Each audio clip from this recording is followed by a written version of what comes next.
आचार्य गुरुवर श्री विद्यासागर जी महाराज, आचार्य श्री समय सागर जी महाराज।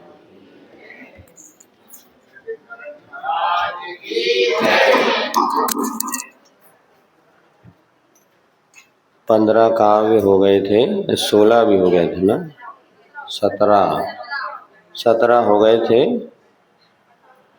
यहाँ पर एक बात बहुत अच्छी कल कही गई थी कि संसार के सभी दुखों को नष्ट करने में समर्थ क्या है, तो सर्वथा त्यागः, पूर्ण रूप से परिग्रह का त्याग करना ही सुख का कारण है।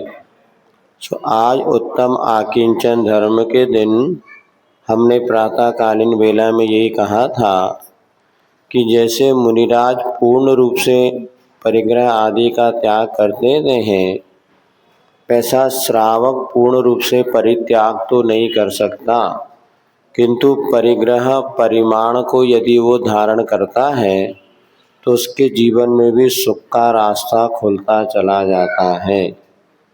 तो हमारे आचार्यों ने श्रावकों के लिए परिग्रह परिमाण व्रत कहा है।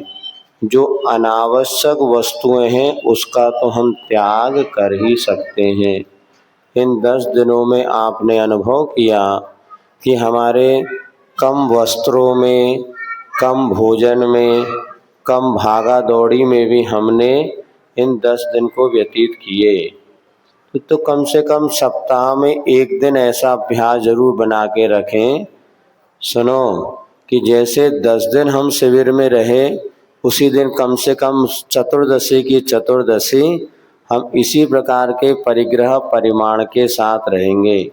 अभी सभी प्रकार के चटक मटक फनाफन इन सब का 10 दिन के लिए त्याग रहा, और त्याग किया, उसका आनंद आया कि नहीं आया।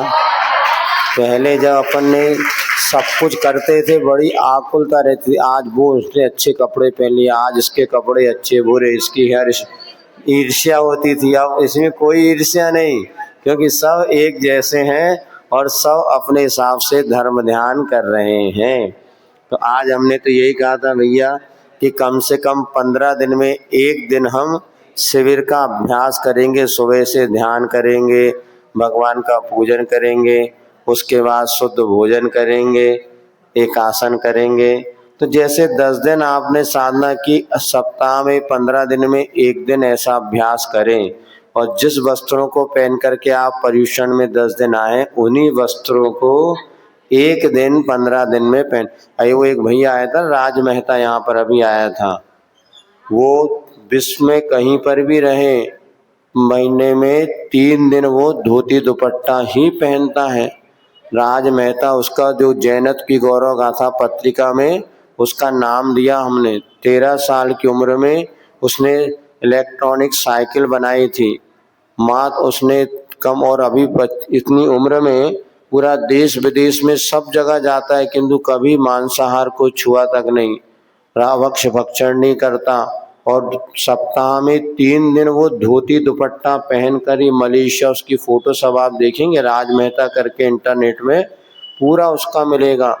इतना तो जब वो व्यक्ति देश विदेश में, क्या एक दिन हम इन्हीं शिविरार्थी के ड्रेस में, क्यों भैया 15 दिन में एक दिन नहीं निकाल सकते क्या? करके तो देखो, बस मन बनाना पड़ेगा संकल्प के साथ कि भैया सप्ताह। लोग कहेंगे क्या हो गया, तो कहना आज बर्थडे है शिविर का। जो ये वस्त्र सभी लोग ने जो दरगाह की बेटी 10 दिन इसको धारण किया, जैसे पूज्य महाराज एक बार बताए थे, और शिविर जहाँ होते हैं, इन वस्त्रों में भी इतनी शक्ति आ जाती है कि यदि किसी को कोई बीमारी है तो वस्त्रों को पहना तो उसकी बीमारी को ये तो चूंकि विशुद्धि का अपने आप में वैसे भी हथकरघा के बने वस्त्र अपने आप में स्वास्थ्यप्रद होते ही हैं। अभी आपको इन 10 दिनों में बढ़िया सानंद, इसका भी कारण है कि आपने जो वस्त्र पहने हैं ये आपकी मन शुद्धि, वचन शुद्धि, काय शुद्धि तीनों में कारण बने हुए हैं। तो वैसे तो हमने आज कल तक की और छूट है, परसों तो हम हथकरघा के वस्त्रों से ही आहार लेंगे, और सफ़ेद ये पीले नीले लाल वाले नहीं, सफ़ेद धोती दुपट्टा और सफ़ेद साड़ियाँ जो पहन के आएगा उसी से आ लेंगे। हथकरघा के भी है तो भी सफ़ेद ही होना चाहिए। बाकी पीछे खड़े रहो, आहार देखो और हाथ लगा दो, अनुमोदना करो। क्योंकि एक उद्देश्य हमारा ये भी था, अभी तक हमने इसलिए रूल्स नहीं बनाया कि भैया किसी को कोई समस्या, अब शिविर में सबको उपस्थित होकर के ये समस्याएं आपकी समाधान हो गई हैं। बाहर की अलग बात है, भानपुर के लिए रूल बनाते हैं, फिर आगे जैसा बनेगा वैसा देखेंगे। क्योंकि भानपुर में लगभग हमारे ख्याल से एक आधी परिवार ऐसा बचा होगा जिनके यहाँ पर हथकरघा के वस्त्र नहीं पहुँचे हों, और नहीं पहुँचे हैं तो अभी भी व्यवस्था है यहाँ पर, आप लेके उसको पूर्ण करें। और अब ये अच्छे विशुद्धता के साथ आगे बढ़ेंगे। तो ये कह रहे थे आपको कम से कम 10 दिनों में जो आपने साथ, इसका ये एक दिन अपन इस शिविर की स्मृति स्वरूप सप्ताह में, महीने में एक दिन ऐसा अपन चुन ले कि इस दिन इसी तरह से हम सुबह से शाम तक की अपनी चर्या बनाएंगे। एक ये हो सकता है, अपने जब परिग्रह परिमाण अपन कर सकते, जब इन कम चीज़ों में हमारे 10 दिन व्यतीत हो सकते हैं तो क्यों ना हम इसी प्रकार के परिग्रह परिमाण के साथ अपना आगे का समय व्यतीत करें। जो लोग पूजा नहीं करते थे 10 दिनों में पूजन करने लगे तो अब पूजन को छोड़ो नहीं। अब देखो ओम ए बिन्ना सुनते ना, पूछे तो सब प्रश्न, उसके बाद सब बातें में लग जाए हैं। अब क्या किया, 10 दिन जैसे अपन ने प्रतिदिन पूजन की और सुबह से अपन 10 बजे तक समय निकालते थे 10:30 तक का, अब वो उस समय अपन रोज भी पूजन कर सकते हैं। अभ्यास बनाए हम प्रतिदिन, अब 15 मिनट 20 मिनट में बहुत अच्छी पूजन पाठ हो सकती है। समय है, अभिषेक करते थे, पूजन करते थे, अब इन सब क्रियाओं को छोड़ो नहीं। अब 10 दिन चतुर्दशी कल भई तो 15 को देखो पूरी दुनिया बदल जाएगी। लेकिन लौट के बुद्धू जो कहते हो दशा हो गई। कई लोग ऐसा करते हैं 10 दिन तो इतने बढ़िया रहेंगे, अब 10 दिन के बाद 11वें दिन आप देखो तो पहचान ही नहीं आएंगे ये बेई हैं कल शिविर में बैठे थे। अभी तक तो हमको घर ले आके भैया जी कह के शुद्ध भोजन भगत कर रहे थे, कल से वो चाट पकौड़ी के ठेले पर। इसीलिए भी हमें कई बार संकोच होता था शिविर लगाने में कि 10 दिन तो श्रावक उनको भगवान मानते थे और घर ले जाके भोजन पानी कराते थे। ने 10 दिन के बाद जब वो चाट पकौड़े के ठेउसी श्रावक का दिल टूट जाता था। ये बेई भैया जी हैं जिन्हें कर हमने ये भी एक कई प्रकार की समस्या होती है। तो लेकिन इन 10 दिन का कम से कम संस्कार कुछ दिन तक बनी रहे। घर जाना बहुत अच्छा, लेकिन घर वालों को भी लगे कि भैया 10 दिन में बाद आए हैं, मतलब कुछ परिवर्तन हुआ है। मौन पूर्वक भोजन करे कि बतिया बतिया के, अब मौन पूर्वक भोजन आगे भी करके देखो, कोई फर्क नहीं पड़ता है।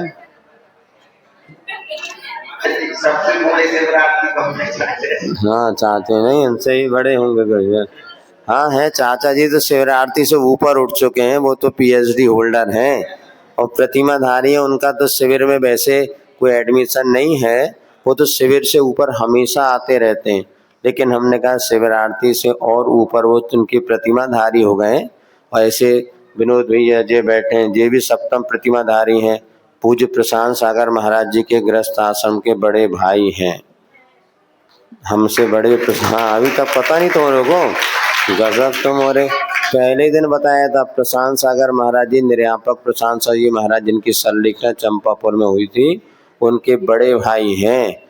और वो भी मुनि। और देखो एक भी बाल उनके काले नहीं हुए तो सफ़ेद नहीं हुए और ये सब ओरिजिनल वाले, डुप्लीकेट नहीं। हम बार बार इनको देखते तो एक भी बाल, कितने साल, 72 की उम्र है ना, 75 73 की उम्र में भी थोड़े बहुत ऊपर के तो पूरे काले। हम आश्चर्य लगता, हमारे तो अभी से सफ़ेद हो गया, इनके पूरे अभी भी हमने पूछा काले कराए तो नहीं, नहीं बोले ओरिजिनल है। अब साइड के अलग बात नहीं, ऊपर के तो अभी तो साइड के अभी अभी हो गए। चलो कोई बात, ये भी संयम का प्रभाव है। चलिए बहुत अच्छा। तो ये 2-3 बातें आप ध्यान रखेंगे। और भी अपनी जो क्रिया आपने बनाई है, रात्रि में अभी कोई पानी नहीं पीता, 10 दिनों में पिए क्या? तो आज कल कह दिया था, सुबह भी हमने, परसों कल भी, कि अपन महीने भर के लिए जैसे अभी चाहे रात में 7 बजे के बाद पानी नहीं पियेंगे, 8 बजे का ऐसा करना चाहो तो इसको कर सकते हैं, करना ही चाहिए। अब ज़्यादा अच्छा लग रहा हो तो फिर पूरा व्रत ले लो और चलने का मन बनाओ और क्या है?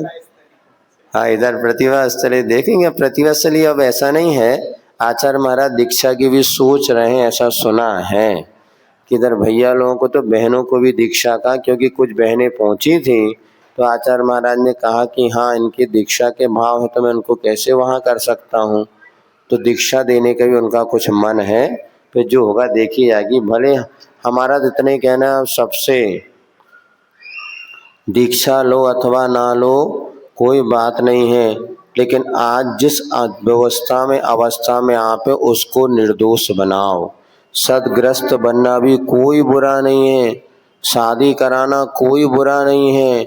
हम तो कहते आज के परिवेश में यदि सारे पापों से कोई बचाने वाला कोई साधन है तो विवाह है। हमारा 20-25 और वर्तमान परिस्थिति हम देख रहे हैं, यदि सदग्रस्त भी बनते हैं, विवाह कराते हैं तो बहुत से अनर्थ और बुद्धि की विकृति से बच सकते हैं। नहीं तो आज विभिन्न प्रकार के जो संकट सामने आ रहे हैं वो अविवाहित होकर के हमें विवाह नहीं कराना और संयम भी धारण नहीं करना, बीच के मार्ग में जो रहते हुए अपने नैतिक पतन की ओर समाज जा रही है, उसको बचाने का उपाय है सदग्रस्त बनो, विवाह कराओ, स्वदार संतोष स्वपति व्रत धारण करो और विवाह के पहले होने वाले अनैतिक संबंधों से दूर रहो, अनैतिक अनर्गल कार्यों से दूर रहो। क्योंकि संतान की उत्पत्ति एक जो कुंती और वो थे ना, क्या कहते हैं, पांडु वगैरह, वही द्रोण कर्ण का जन्म हुआ था विवाह के पहले और दुर्योधन का जन्म हुआ था युधिष्ठिर, धर्मराज युधिष्ठिर का हुआ था विवाह के बाद। क्रिया वही हुई, माता पिता वही थे, किंतु विवाह के पहले इस प्रकार के जो संबंध होते हैं ये पाप माना जाता है। और ये इसमें क्या हुआ, उस बच्चे को संदूक में बंद करके बहाना पड़ा। और वही जब विवाह होने के बाद जब संतान का जन्म हुआ, युधिष्ठिर को धर्मराज की उपाधि देते हुए महोत्सव मनाया गया। क्रिया एक ही है, संतान एक ही माँ बाप के हैं, लेकिन कब जन्म हुआ। आज लोग इस प्रकार से बहुत परंपरा चल रही है कि विवाह होता नहीं है, किंतु अनेक प्रकार के संबंध बनने लगते हैं। जिनका विवाह संबंध फिक्स हो गया, ऐसे स्त्री पुरुष भी जब तक 7वां फेरा ना पड़े तब तक पति पत्नी नहीं माने जाते। अरे हमारी तो फिक्स हो गई तो फिर भी कब भी टूट सकती है अंत समय तक। लेकिन उस समय आजकल बहुत ऐसी परिस्थितियां बन रही हैं, तो हम तो कहते भैया साधु साध्वी बनो ना बनो, एक सच्चे श्रावक बनो और एक ऐसे आदर्श बनो कि हाँ जब हम देव सद्गुरु के सामने जाएं तो लगे हाँ हम सदग्रस्त हैं। सदग्रस्त वो होता है जो अनंत को कुछ में सीमित कर ले, एक में सीमित करता है, उसके आचार्यों ने प्रशंसा की है। ग्रस्तो मोक्ष मार्गस्थो। इन 10 दिनों में यदि हमने कुछ सीखा है तो हम अपने आप को कैसे संयमित रखें, ये हमने सीखा है। हमें अपने आप को संयमित रखना है और रोज भावना बने, हे भगवान मुझे इतनी दृढ़ता प्रदान करो कि मैं अपनी भावनाओं को बस में कर सकूं। अब वो भावना योग सोते योग बन बिना तो कल कराएंगे, वहाँ तो हमने महाराज प्रमाण साहब जी पास भावना योग सुना है, लेकिन इस बार नया प्रयोग किया पूरा ओमकार के ध्यान का, नमोकार के ध्यान का सामायिक में। अब योग बनेगा तो देखेंगे, कल अंतिम फाइनल मैच है। तो यहाँ पर सारे दुखों को, हाँ सारे दुखों से दूर करने का साधन है तो सर्वस्व का त्याग, परिग्रह का त्याग। इसके बाद क्या कहा था, आगे अपन पढ़ते हैं। कुत्र विधेयो यत्नो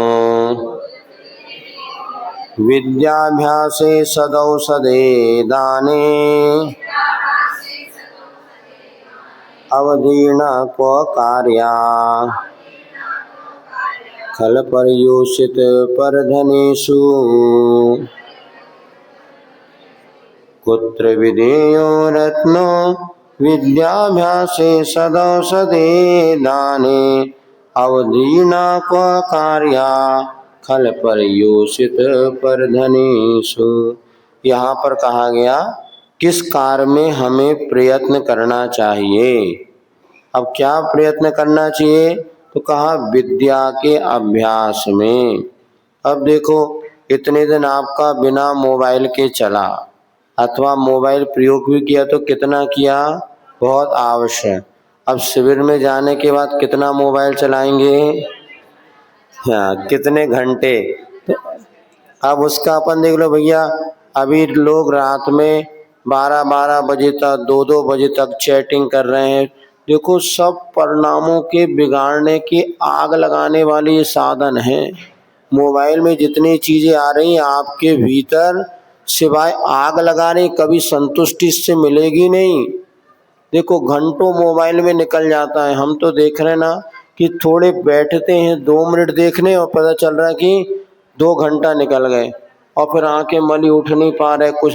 देखो यहाँ पे महाराज जी ने छुल्लक जी ने आपको बताया था अभी परसों कि जब गुरु जी के पास वो गए थे, उन्होंने आशीर्वाद लिया। गुरु जी ने 2 बात कही थी, एक तो प्रतिदिन जिनेंद्र भगवान का अभिषेक करना और ब्रह्म मुहूर्त में उठ करके पढ़ाई करना। वो रात में 8-9 बजे सो जाते थे और सुबह 2, ढाई, 3 बजे उठ के पढ़। मात्र 7 दिन आपको तकलीफ जाएगी, 8वें दिन से शरीर वैसा व्यवस्थित हो जाएगा। सबसे बड़ी सारी विकृति सारे पापों का कारण है रात्रि में जागरण। सुन लो, जो व्यक्ति जितना रात में जगेगा उसके मन में पाप बुराइयां ये सब पैदा होंगी निष्प्रयोजन। कोई काम है, वर्किंग है, विशेष वो बात अलग है कभी कभार, लेकिन रात में 12 बजे तक 1 बजे तक 2 हमने तो देखा है। हम वहाँ पर थे कहीं रात्रि में देखा तो लड़के जो कर्मचारी 1-1, 2-2 बजे तक जग रहे हैं, मोबाइल चला रहे हैं। हमने कहा क्या कर रहे हैं, बोले नींद नहीं आ रही मोबाइल चला रहे हैं। उस समय जो ना आपको चैन से सोने देगा मोबाइल, ना जीने देगा, मरने भी नहीं देगा बेटा, अच्छे से मर भी नहीं सकोगे। हमें बड़ा आश्चर्य लग रहा है कि इन्हें कैसे आने वाले भविष्य जीव का क्या होगा। इसीलिए मोबाइल का सीमित प्रयोग करो। जब हमने इतने दिन अपने कम मोबाइल में चला के काम चला लिया, मन बना लो भैया हमें 2 घंटे 4 घंटे। हमारे जैन साहब ने तो कह दिया अगले बार अब हम ये टच वाला मोबाइल नहीं रखेंगे, पैड वाला रखेंगे उनको है। लेकिन मात्र प्रतिक्रमण पढ़ते हैं वो, प्रतिक्रमण बाकी फालतू है। लेकिन उसके बाद भी उन्होंने कहा कि मुझे प्रतिक्रमण हो जाएगा, कीपैड वाला है ना, आधा मतलब कीपैड वाले मोबाइल से आधे आप पाप से बच जाएंगे, आधी मानसिक शांति मिलेगी। आज मन में आग लगी है, तड़फन हो रही है, ना इधर के ना उधर के। इसका मूल कारण है मोबाइल। कीपैड वाला मोबाइल रखो, इसका प्रचार करो। बात ही करना है ना तो उससे कर लो। लेकिन व्हाट्सएप इंस्टाग्राम, ये जो मेहता है ना राज मेहता, ये कभी व्हाट्सएप नहीं चलाता। उन्होंने बताया इतना बड़ा मतलब उस दिन उन्होंने बताया था सचिन, ये व्हाट्सएप जो बड़े बड़े पढ़े लिखे अफसर होते हैं व्हाट्सएप इंस्टाग्राम इन सब से दूर हैं।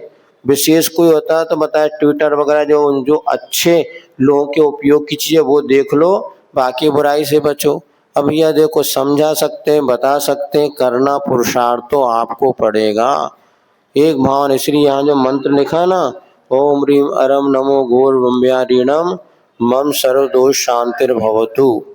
अब ये इसीलिए कि आज मन में जितना अनर्थ उथल पुथल मचा हुआ है वो उसको कहना भी संभव नहीं है, क्योंकि इस भौतिकता की चकाचौंध में एआई के क्या कहते ना उसके जमाने में बहुत मुश्किल लग रहा है अपने आप को समझाना। दूसरों को समझाना सरल है, अपने आप को समझाना बहुत कठिन हो रहा है। इसलिए आप लोग ये अपने आप को समझाइएगा। यहाँ पे कह दिया विद्या के अभ्यास में प्रयत्न करना चाहिए। जितना समय मिले कुछ नया पढ़े, नया सीखे, नया करें। और मोबाइल से पढ़ने की अपेक्षा पुस्तक से पढ़ने का मन बनाओ। एक ऐसी पुस्तक रोज अपने पास रखो, जब कभी समय मिला हम इसे पढ़ेंगे। जैसे आज सबने साग जी ने बताया था पट्ट महादेवी शांतला, ये आपको मिल जाएगी उपन्यास। नहीं है तो मंदिरों में रखी हैं कई जगह, आप वहाँ से जाएं, इशू करा के लाएं, या सरकारी लाइब्रेरी में मिल सकती हैं। और नहीं तो आप अपना पैसा खर्चा करके ऑनलाइन बुला भी सकते हैं। पट्ट महादेवी शांतला, ये हमने भी 4 भाग पढ़ा है, आचार्य महाराज ने भी पढ़े हैं, सभी लोगों ने पढ़ा है। पट्ट महादेवी शांतला इसको जरूर पढ़िएगा। है इंग्लिश में, हिंदी में? हाँ, युग किसकी लिखी है?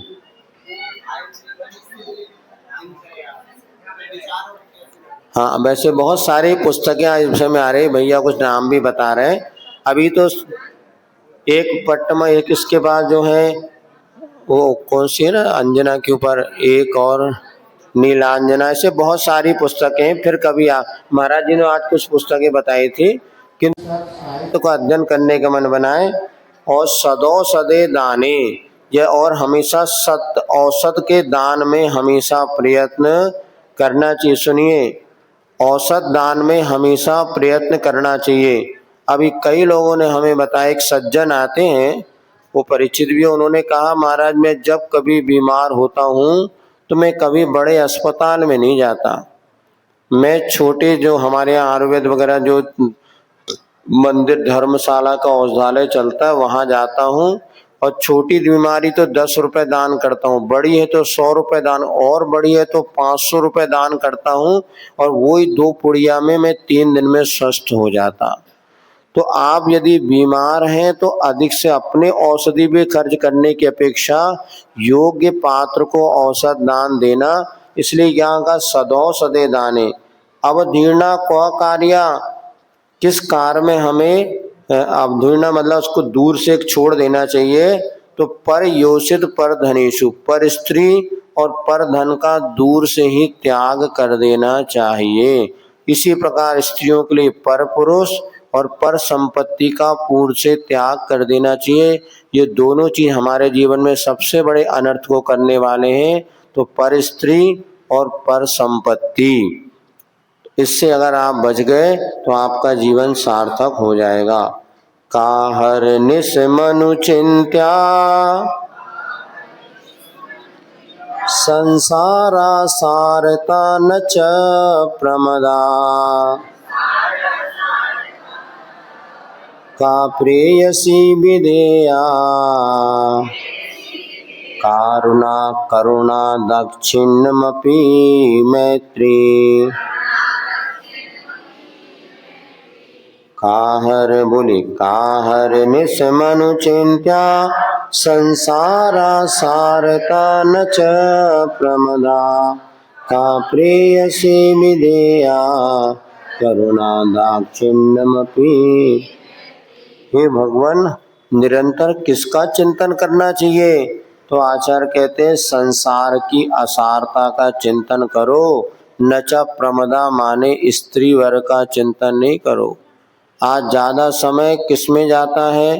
पुरुषों मिलके 4 पुरुष मिलेंगे, स्त्रियों संबंधी राग कथा करेंगे, स्त्रियां मिलेंगी, लड़कियां युवतियां मिलेंगी तो पर पुरुष संबंधी राग कथा करेंगे।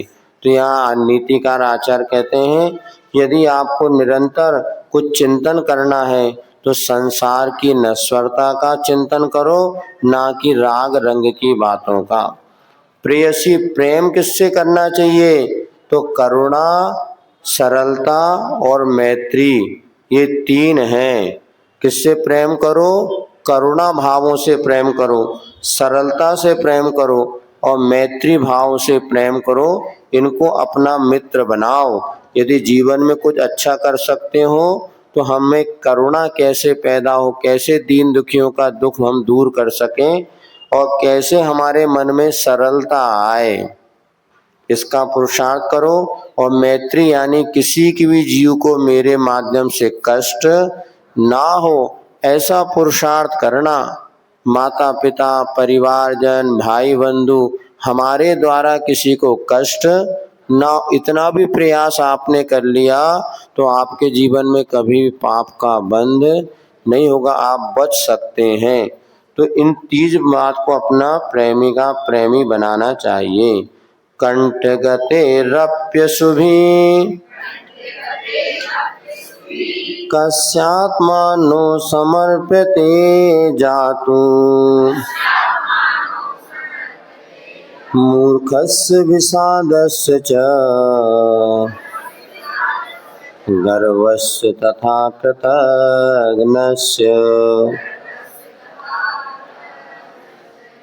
कंठगतेरप्यश्वी कस्यात्मानो समर्प्यते जातु मूर्खस्य विषादस्य च गर्वस्य तथा कृतघ्नस्य। आज ही सारी बातें सुनानी पड़ेगी, कल तो पेट में चूहे कूदेंगे तो कछु बात समझ में आने वाली। कल तो उपास रहेंगे तो बैठ भी जाओगे ना, कछु समझ में आने वाली। हाँ, तो देखो यहाँ बहुत अच्छी बात है, बहुत अच्छा विषय। समय की अनुकूलता से इतने ही आपको बतला रहे हैं। कंठगत प्राण होने पर भी किसको समर्पण ना करें, कि समर्पण कर देते ना, पर बहुत जल्दी किसी की बातों में आके पूरा समर्पण कर लिखने लगता है यही सब हमारा है, अरे इससे तो कोई दूसरा जिंदगी में है नहीं।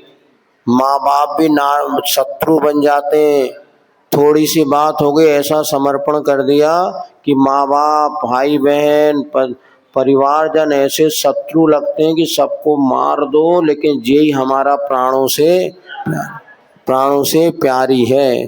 दोनों तरफ लगा लो बेटा। अब प्रसंग ही आ रहा था, हम क्या करें। अब देखो उसमें लिखा है मूर्खों को कभी समर्पण नहीं करना। मूर्ख किसे कहते हैं कल बताया था। मूर्ख व्यक्ति ऊपर से तो बहुत, लेकिन उसके कार आकार का कोई विवेक नहीं, आपकी इज्जत बेइज्जती का कोई सवाल नहीं, उसके मन में जो करना सो करना। ऐसे मूर्ख व्यक्ति होते हैं जिनका कोई स्थिरता नहीं रहती, एक मिनट में हंसने लग जाए, एक मिनट में रोने लग जाए, एक मिनट में सबके सामने आपकी प्रशंसा के पुल बांध दे, एक मिनट में सबके सामने आपको जमीन में पटक दे। उनकी कोई स्थिरता नहीं, मन की बात हो जाए तो कहो सब कुछ प्रसन्न हो जाओ, थोड़ा सा प्रतिकूल हुआ कोई विवेक नहीं, पूरा माहौल को मचा देंगे। अब तुम कुछ कर लो। ये कई ऐसे मूर्खों, इसलिए बता रहे हमारा पाला कई मूर्खों से पड़ा है, और हम कैसे बच के निकल गए। हमसे कई बार ऐसे लोग करने, हम समझ जाते ये मूर्ख है, इनसे बचना। मतलब कितनी मूर्खता की बात होती है कि कहाँ समर्पण, वहीं कहाँ इतने निम्न स्तर पर लोग उतर जाते कि सारी मर्यादाओं को भुला देते हैं। कब हंसना उनको कोई पता नहीं, कब बुरा। हंसना भी तो किसी के सामने, तो सामान्य रूप से हंसना ठीक है। अब अच्छे अच्छे लोग बैठे और आप सबके सामने हंस रहा, उसको बुरा लग जाएगा तो जिंदगी और कहेगा लो महाराज के सामने वो सबने हंस दिया। तो हंसना कब, इस पे बहुत विवेक रखना चाहिए। तो अन्यथा ऐसे मूर्खों से प्राण कंठ में आ जाए फिर भी उनको अपना समर्पण नहीं करना। इसके बाद विषादस्य, जो हमेशा मुंह फुलाए बैठा हो, हमेशा टेंशन में बैठा हो, हमेशा दुखी रहता हो, ऐसे व्यक्ति को भी समर्पण नहीं करना, लेकिन वो तुम्हें भी रुला देंगे, तुम्हें भी डुबा देंगे। इसलिए कौन व्यक्ति प्रसन्न है, ऑलवेज हैप्पीनेस, हमेशा प्रसन्न रहता है, बड़े बड़े कष्टों को हंसते हंसते, कभी अपना रोना ज्यादा दुखड़ा किसी से रोता नहीं, और भले कितने कष्ट हो लेकिन वो विषाद में ऐसे व्यक्ति को समर्पण करना। अन्यथा हमेशा मुंह फुलाए रोते लोगों को कभी भी समर्पण। गर्वस्य, हमेशा जो अहंकार में डूबा हुआ होता है, ऐसे अहंकारी को भी कभी अपना समर्पण। रावण जैसे व्यक्ति कई इतने अहंकारी होते हैं, हमने तो खूब देखा समाजों में, उनको अपने अहंकार से मतलब है, बाकी तुम उनकी प्रशंसा कर दो तो तुमको सिर पे बैठा देंगे, और तुमने थोड़ा सा प्रशंसा नहीं की तो इतनी बड़ी सभा में आप हमारी प्रशंसा करो महाराज। ऐसा तो लोग कह के गाते हैं, हमारा नाम आ जाए महाराज, हमारा नाम बोल दो। कल परसों चिट्ठी आई थी, ये भी मूर्ख लोग हैं। वो मूर्ख है महाराज, हमारा चुल्ला जी हमारा नाम नहीं ले रहे, हमारा नाम कैसे आ जाए आप तो बोलो। ये स्थिति है। उनने कैसे, हम तो कभी गधों किसी का नाम नहीं लेते, थोड़ा बहुत दो चार लोगों को इसलिए कि लेकिन ये नाम लेने से भी, सुनो, कई लोग ऐसे आते थे, बड़े बड़े लोग, कमेटी महाराज आप मंच पे हमारी प्रशंसा करो, हमने बहुत अच्छा काम किया। हमने कहा काय को करे भैया, हमारी आदत ही नहीं, और हम तो कभी किसी की सबकी प्रशंसा, कबीरा खड़ा बाजार में सबकी मांगे खैर, और ना काहू से दोस्ती बैर। हमारा किसी से दोस्ती नहीं और किसी से बैर नहीं। हम जाएंगे तो कभी तुम्हें याद नहीं रखेंगे, तुम हमें याद रखो, तुम्हारा भला होगा। हम तो जाएंगे तो बिल्कुल छोड़ के पलट के देखने का काम, तभी तो इतने साल निकाले बेटा, नहीं तो आज पीछे भीड़ लगी होती। हमने कभी किसी को ना फोन किया ना बुलाया, आओ तो वेलकम, इसीलिए सुखी हैं बेटा हम। हमने 25 साल हो गए, अनुभव कर लिया। हम 25 साल में कितने लोग आज हमारे पास आते हैं जो महाराज हमें याद करना, आप बुलाना, कब आपको क्या बोला, वो कहते कितना आपको करना है बता दो, हम आज देने को तैयार, लेकिन भैया हमें पैसे ही चाहिए होता, घर काय को छोड़ा। इसीलिए धन पैसे ख्याति लाभ पूजा के लिए थोड़ी ना छोड़ा, ये तो खूब कमा लेते, खूब कर लेते। हमें ध्यान है जब हम 10वीं 12वीं पढ़ते तब जेब में, उस समय 89 और 90 में जेब में 200-250 रुपए रोज पड़े रहते थे।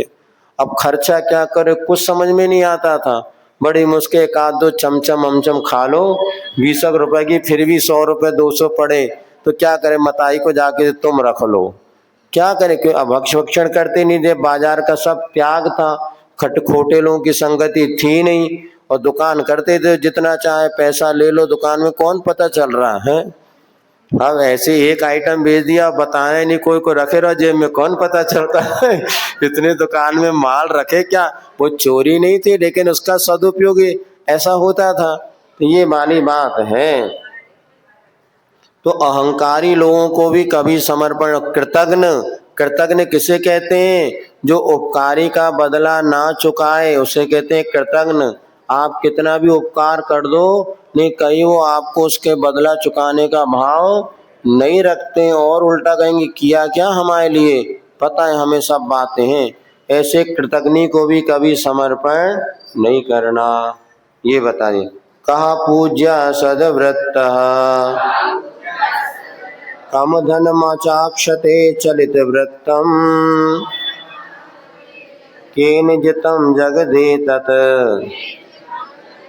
सस्य तितिक्षावता पुंसा। कहा पूजा सद, बोलो ये पुस्तक उठाना भैया। हाँ, कहा पूजा सदव्रत कम धन, ये पुस्तक धर्म ध्यान, केन जितम जगदे तत् सस्य तितिक्षावता पुंसा। अब यहाँ पर पूज्य कौन है, जिसका सदव्रत मानी आचरण पवित्र है। कम धर्म आचक्षते चलित व्रतम, अर्थात जिसका चारित्र चलित व्रत, जिसका चारित्र चंचल है, वह धनवान होता हुआ भी वह निर्धन है। इसमें देखना, एक मिनट देखते हैं।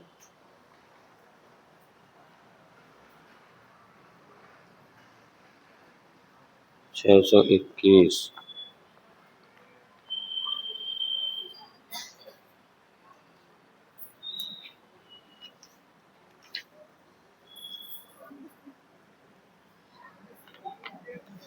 हाँ, यहाँ पर ही आपसे कहा पूज्य कौन है, सम्यक चारित्र वाला पूज्य है। अधनम कम, निर्धन किसे कहते हैं, जिसका चारित्र अस्थिर है, चारित्र में स्थिरता जिसकी नहीं है, जो 5 पाप आदि में एकदम डूबा हुआ है, वह गरीब है। किसके द्वारा ये संसार जीता गया, जो सत्यवादी और सहनशील पुरुष हैं, उन्हें संसार को जीत लिया है। कस्मै नमासुरेरपि सुतराम क्रियते दया प्रदानाय कस्मादुद्विजितव्यम् संसारारण्यता सुधिया। देखिए यहाँ पर कह रहे हैं देवों के द्वारा किसके लिए अच्छी तरह नमस्कार किया जाता है? दया प्रधान पुरुष के लिए। जिसके मन में दया होती है उसके लिए देवता लोग आकर भी नमस्कार करते हैं। बुद्धिमान किसके द्वारा भयभीत होना चाहिए? बुद्धिमान जो होते हैं संसार रूपी जंगल से भयभीत रहते हैं। कस्य वसे प्राणिगणा सत्य प्रिय भाषिणो विनीतस्य क्व स्थातव्यम न्याये पति दृष्टा दृष्टलाभाय। अब प्रश्न पूछा, हे भगवान प्राणी किसके बस में ये सब प्राणी होते हैं? तो जो सत्य बोलता है और प्रिय बोलता है और जो विनम्र है उसके बस में सारा संसार हो जाता है। इसके बाद दृष्ट और अदृष्ट लाभ के लिए कहाँ स्थित रहना चाहिए? न्याय पथ में। हमें जो देखने वाला लाभ हो अथवा जो लाभ देखने में नहीं आ रहा, इन लाभ की प्राप्ति के लिए कहाँ स्थिर होना चाहिए? तो न्याय पथ में आप स्थिर रहेंगे तो आपको सभी प्रकार का लाभ मिलेगा। विद्युत विलसित चपलम किम दुर्जनम संगतम युवतयस्य कुलशैल निष्प्रकम्पः के कलिकालेऽपि सत्पुरुषा। हे भगवान बिजली के समान चंचल क्या है? तो दुर्जनों के साथ मैत्री और युवतियों की संगति। अब चूंकि मोक्ष मार्ग का प्रसंग है इसलिए पुरुषों की अपेक्षा कथन किया जाता है। तो यहाँ पर दुर्जनों के साथ मैत्री करना और युवतियों के साथ मित्रता करना ये बिजली के समान चंचल है। कब वह मित्रता आपकी शत्रुता में परिवर्तित हो जाए, इसीलिए इस विषय में अपने को चंचलता है ऐसा बताए। कली काले अपि कुल शैल, इस कली काल में भी कुलाचल परमेश्वर कौन है? जो सज्जन पुरुष होते हैं इस कली काल में भी पर्वत के समान अचल होते हैं। किम शौच्यम का परण्यम सति विवे किम प्रशस्य मौदार्यम तनुतर वित्तस्य तथा प्रविष्णुरिसहस्नुत्वम्। हे भगवान सोचनी विचारनी विषय क्या है? तो बहुत वैभव संपन्न होने के बाद जो कृपणता है, कंजूसपना है, वो बहुत विचारनी है। ऐसा कौन सा जूस है जिसकी सब निंदा करते हैं? वो है कंजूस। और कंजूस व्यक्ति की क्या दशा होती, ना स्वयं खाएगा न कहने देगा। एक व्यक्ति अपने बच्चे से कहता था, बेटा सिर में तेल लगा के फालतू का खर्चा मत किया कर, स्कूल जाता है ना तो सब बच्चों के सिर से सिर रगड़ा कर तो अपने आप तेरे सिर में तेल लग जाएगा। हाँ ऐसे भी कंजूस लोग हैं। और ये इतना विचारणीय, हमने तो आंखों से देखा, अटाटूट संपत्ति है किंतु 21 रुपए तो उनके जेब से निकल जाएं, नहीं दे सकते। और कभी से धोखे से दे भी देना तो जो लेगा उसको पचेगा नहीं, ये भी पक्का है। कंजूस का माल किसी को पचता। हम लोगों को कई बार अनुभव होता है, किसी चौके में चले जाओ तो माल पचा क्यों नहीं। उन्होंने कभी किसी को दो रोटी नहीं। अब महाराज आए तो सोचते हैं भैया कोई क्या कहेगा, तो चौका तो लगानी पड़े, और लगा भी लेते और महाराज पहुंच भी जाए तो पचना मुश्किल। चाहे महाराज ने लिखा है कि खटमल कहता है ये सेठों का धन ऐसा ही होता है। हमने 2 बूंद सेठ जी से खून क्या लिया, वो सड़ांध मारने लगा और खटमल को भी शरीर से दुर्गंध। बहुत अच्छा उसमें प्रसंग है। अब चल रही है मूक माटी, वो भी 2-4-10 दिन का और विषय है। बहुत अच्छा विषय है, जिन्होंने सुना बहुत आए, लेकिन अब सबका सौभाग्य नहीं रहा। बदमाश ऐसा वैभव, अगर धन होने प्रशंसनीय क्या है? ये चिंता का विषय कितना धन है फिर भी जीभ से दो कोड़ी नहीं निकल रही। फिर प्रशंसनीय क्या है? उदारता। उदारता निर्धन मनुष्य को भी प्रशंसनीय है, और वही उदारता समर्थ पुरुष को क्या प्रशंसनीय है? तो जो सहनशीलता है वह समर्थ मनुष्य के लिए प्रशंसनीय है। निर्धन मनुष्य भी है लेकिन उदार है। कई ऐसे महाराज ने से बताया था ना, वो जो आके दान ऐसे दे देते हैं कि भैया किसी तरह आप हमारे वस्तु का सदुपयोग हो जाए। तो गरीब है लेकिन उदार है, वो प्रशंसनीय है। करोड़पति है किंतु उसके बाद दान दे, कंजूस है तो कोई प्रशंसनीय है।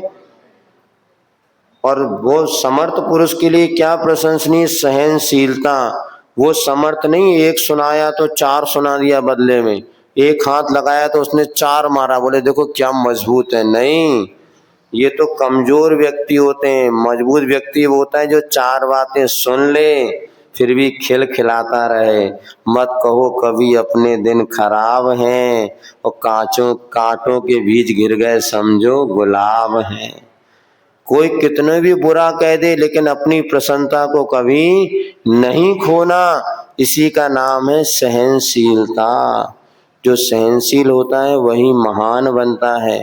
आचार्य महाराज को देखो, इधर देश के नेताओं को देखो, कितना सहन करते हैं, तब कहीं जाके वो गद्दी पर बैठ के, और जब कभी बोलते हैं पॉजिटिव बोलते हैं, छोटे पुट्टी बातों में वो ध्यान देते रहेंगे ना, तो कभी वो अपने पद का ध्यान नहीं रख पाएंगे।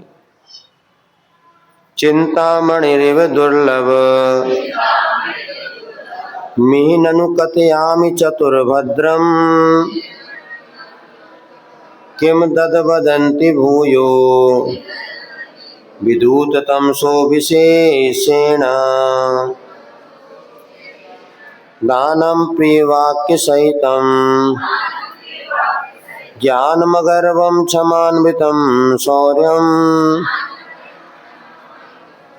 त्याग सहितं च वित्तं दुर्लभमेतत् चतुर्भद्रम्। हे भगवान, चिंतामणि के समान दुर्लभ इस संसार में क्या है? और चार भद्र कौन है जिससे कल्याण होगा? तो कहते हैं जब ज्ञान अंधकार से रहित जन विशेष रूप से उसी का कथन करते हैं, प्रशंसा करते हैं, मैं उसको कहता हूँ। चार बातें ध्यान रखो। पहली तो प्रिय वचनों के सहित दान देना। प्रिय वचनों के साथ दान देना। दान तो देना है किंतु मधुर वचनों के साथ। खा लो, ले लो, हम दे रहे हैं, मिलेगा नहीं। हाँ वाह, ये प्रिय वचन के बिना दिया हुआ दान जहर है। प्रिय वचनों के सहित दान देना। धन का दिया, हाँ भाई आपको असल ले लो, नहीं वापस कर देना, तुम देते तो वापस करते नहीं हो, मांगते रहते हो, ऐसा नहीं। तो ये भद्र मने कल्याण करने वाली पहली चीज क्या है? प्रिय वचनों के साथ अगर्वम रहित, गर्व से रहित ज्ञान। बहुत ज्ञान है तो भी अहंकार, ईगो, अहंकार नहीं करना। क्या हो गया? बीच में कोई चिंता का विषय? तो अब क्या करने, जाना हो तो जाओ। हाँ हाँ, जाओ जाओ, जिनके जाना हो जाए। कहाँ से खबर आ गई? हाँ खबर आ गई क्या अभी? हाँ हाँ ठीक है, जाओ चुपचाप चले आओ। बस थोड़ा सा विषय, गर्व रहित सागर में, तो सागर जाने का। हाँ तो ठीक है, आशीर्वाद जैसी अनुकूलता। चलो कथया उसी में प्रिय वाक्य सहितम, प्रिय वचनों के साथ दान। इसके बाद गर्भ सहित ज्ञान, क्षमान्वितम शौर्यम। और शौर्य है, वीर है, लेकिन क्षमा के जान दो। ज्यादा ने रोको ने, तुम हमारी सुनो, तुम्हारा नंदी वर्ष। हाँ सुनो, क्षमान्वितम शौर्यम, वीर जो है क्षमा के साथ, और त्याग सहितम वित्तम, धन है तो त्याग के भाव बने रहना। ये चार चीज हमारे लिए कल्याणप्रद है और बहुत दुर्लभ है। अंतिम दो श्लोक पढ़ के पूर्ण करते हैं। इति कंठ गता विमला प्रश्नोत्नत रत्नमालिका येषाम् ये मुक्ताभरणा अपि विभान्ति विद्वत्समाजेषु विवेकात् त्यक्तराज्येन राज्ञेयं रत्नमालिका रचिता मोघवर्षेण सुधियां सदलंकृतिः। जे व्यक्ति इस विमलोत्तर रत्नमालिका को अपने गले का हार बना लेते हैं वे विद्वानों की समाज में शोभा को प्राप्त होते हैं। और विवेक के पूर्वक जिन्होंने अपने राज का त्याग किया था ऐसे अमोघ वर्ष राजा जो थे, जो मुनि बने थे, उनके द्वारा यह बुद्धि को अलंकृत करने वाली रत्नमालिका रची गई। इसका सबको लाभ लेना चाहिए।